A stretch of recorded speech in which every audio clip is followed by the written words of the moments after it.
Well, I haven't made a real YouTube video in quite a while, other than some CB Watergates, and that was because this workshop of mine was a complete disaster.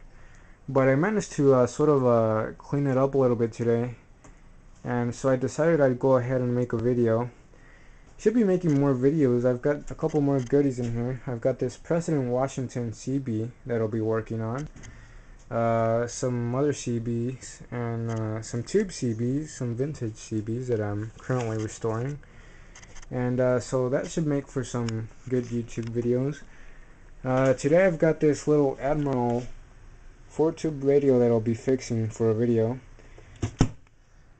Well, this is a late 1960s 4-tube Admiral radio. It's sort of a kitchen radio, and I got it at the thrift store yesterday for quite cheap, and well, let's go ahead and give it a look over and see what kind of work it might need. Well, I've gone ahead and actually plugged this in, which on these old tube sets is actually something you shouldn't do. Reason being, they usually have bad electrolytic capacitors, and if that's the case, they can short out and burn out your rectifier tube and cause other damage inside the radio. But this radio was fairly cheap and it's not really worth much, so I'm going to go ahead and take that risk. So I'm going to go ahead and turn it on. And if it has bad capacitors, we should be able to hear a hum.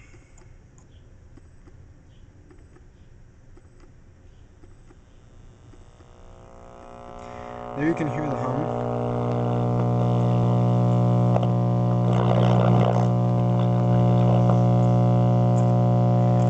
So this radio definitely has bad capacitors in there. You can hear the AC ripple not being filtered out by the capacitors. And you can actually hear it tuning in stations, but they're distorted because of the ripple. So I'm gonna go ahead and take this apart and replace those capacitors. Well, I've taken the back cover off the radio, and here you can see the 4 tubes, which is actually unusual because these radios usually had 5 tubes.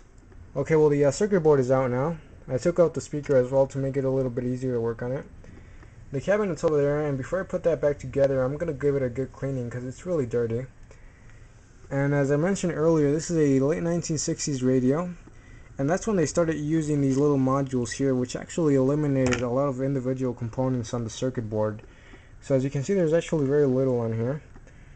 And this also seems to have all the original tubes, which is really cool. And now I'll just go ahead and take out the electrolytic capacitor. Well, here's the original wax electrolytic capacitor. It's got 3 sections. 2 150 volt sections, which are the 30 and 50 microfarad capacitors, 125 volt section, which is the 20 microfarad capacitor, and here are the replacements.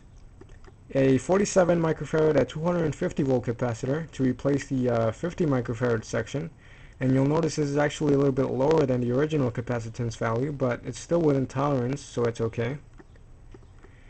Another one to replace the 30 microfarad section. This time it's a little bit higher, but when it comes to electrolytics, you can actually go quite a bit higher and you'll still be okay. To replace the 20 microfarad section, a 22 microfarad at 50 volt capacitor.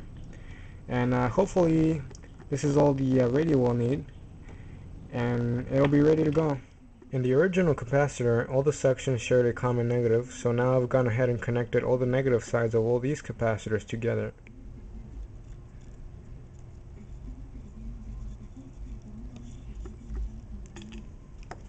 Okay, after that, all that was left was just to put the pins in the appropriate places on the circuit board. And on this radio it's even easier because all the labels on the capacitor are also printed on the circuit board. In cases where you don't have that, you would just use the schematic, or just pay attention where everything goes before you remove the original.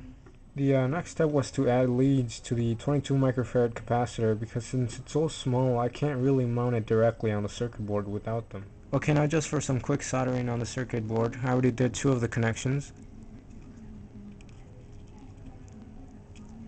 Gonna redo the other 2 just to improve the joint.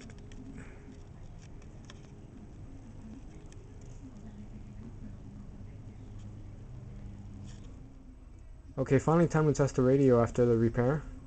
Everything should be fine. I'll just turn it on and we'll wait a few seconds for it to warm up like old tube radios.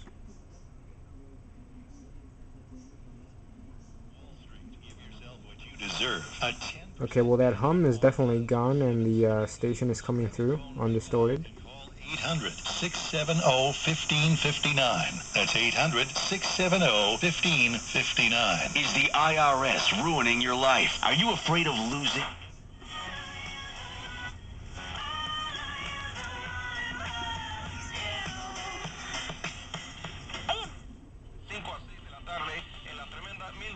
AM o marque 1-800.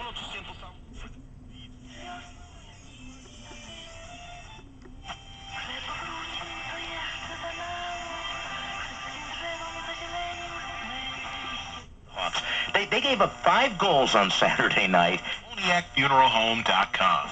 If you haven't read the Catholic New World with the individual and then travel concierge so that they can stay focused on their child at this critical point.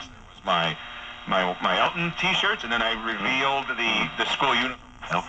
We skipped the conventions of fast food. Okay, well, seems to be working perfectly now. Morality and evangelism.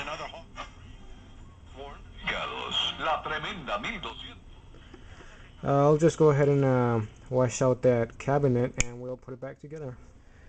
Well, here's everything back in the cabinet, and I went ahead and tested the tubes, and they're all testing really good, even though they're probably the ones from the factory. Even the output tube is actually good, and the only one that's actually kind of weak is the triode section on the detector tube, the 12AV6. But other than that, everything is good. And here's the completed radio.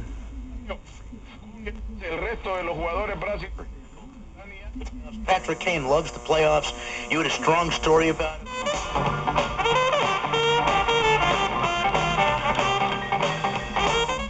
Flotilla here.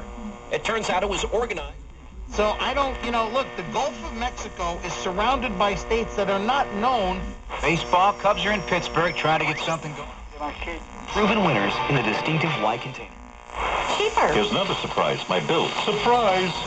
Your windshield wipers. Well, there it is, working pretty much like new. Hope you enjoyed the video, and thanks for watching.